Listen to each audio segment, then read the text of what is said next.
பல வேலைகளை உருவாக்கி அனைத்து மக்களுக்கும் கொடுக்க வேண்டியது அரசின் கடமை. அரசே பல தொழில் நிறுவனங்களை தொடங்கி உற்பத்தியை பெருக்குவதன் மூலமாக தன்னிறைவு அடையலாம். அப்படி கர்நாடகா மாநிலத்தில் அரசால் தொடங்கப்பட்ட மைசூர் சாண்டல் நிறுவனத்தின் காணொலியை முதல்ல பாருங்கள். மைசூர் சாண்டல் சோப் இது ஒரு கர்நாடகா அரசு நிறுவனமான கர்நாடகா சோப்ஸ் அண்ட் டிடர்ஜென்ட் நிறுவனத்தின் தயாரிப்பாகும். இந்த நிறுவனம் முதன்மையாக மைசூர் மாநாட்டில் கிடைக்கின்ற சந்தன மரங்களை கொண்டு சந்தன எண்ணெய் எடுத்து ஐரோப்பாவுக்கு ஏற்றுமதி செய்யும் நோக்கத்துடன் உருவாக்கப்பட்டது. ஆனால் முதல் உலகப் போரின் காரணமாக ஐரோப்பாவுக்கு ஏற்றுமதி செய்ய முடியாத நிலை ஏற்பட்டு 1918ஆம் ஆண்டு மைசூர் சோப் விற்பனைக்கு வந்தது.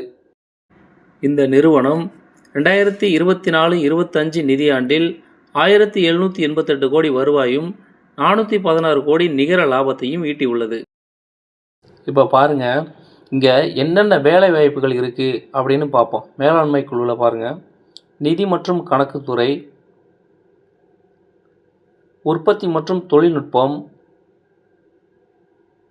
விற்பனை மற்றும் சந்தைப்படுத்தல், ஆதரவு சேவைகள்,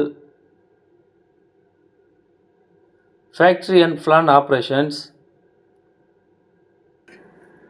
இந்த காணொளி மூலமாக இப்போ நான் என்ன சொல்ல வரேன்னா, கர்நாடக அரசு மைசூர் சாண்டல் சோப்பு நிறுவனத்தை தொடங்கி அந்த நிறுவனத்தில் படித்தவங்க படிக்காதவங்க அப்படின்னு எல்லாருக்கும் வேலை கொடுக்குறாங்க. நம்மளுடைய தமிழகத்தில் போதுமான வேலைகள் இருக்கா அப்படின்னா போதுமான வேலைகள் அங்கே இல்லை. இப்போது 18 வயதுக்கு உட்பட்டவர்களுடைய அடுத்த இலக்கு ஒரு நல்ல வேலை தான். இதுக்கு இப்போ நீங்கள் என்ன செய்யணும் அப்படின்னா, 2026 தேர்தலில் நல்ல செயல்முறை திட்டங்களோட வர ஒரு கட்சியை நீங்கள் அடையாளம் கண்டு அவர்களுக்கு நீங்கள் வாக்களிக்கணும். அப்படி நீங்கள் வாக்களித்து அவர்கள் வெற்றி பெற்றுவிட்டால் அவர்கள் எதிர்காலத்தில் ஒரு நல்ல வேலையை உருவாக்குவார்கள். அதன் மூலம் நீங்கள் பயனடையலாம்.